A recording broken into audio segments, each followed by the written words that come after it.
আসসালামু আলাইকুম ভাই ও বোনেরা, সবাই নিশ্চয়ই ভালো আছেন।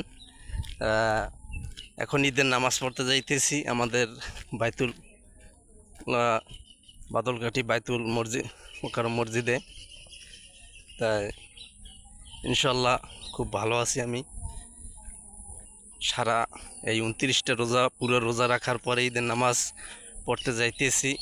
তবে কতটা যে আনন্দ পাইতেছি একমাত্র আমিই জানি, কারণ ঈদের নামাজের পুরো রোজা রাখার পরে ঈদের নামাজের যে আনন্দ, এটা শুধু রোজাদার ব্যক্তিই বলতে পারবে যে কতটা আনন্দ লাগে মনের ভিতর।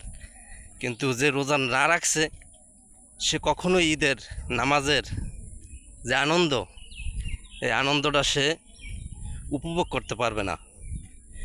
যাই হোক, সবাই ভালো থাকবেন। আর অবশ্যই যে রোজা নাও রাখছেন সেও ঈদের নামাজ পড়তে যাইবেন। আর আমিও যাচ্ছি, আপনারাও যান।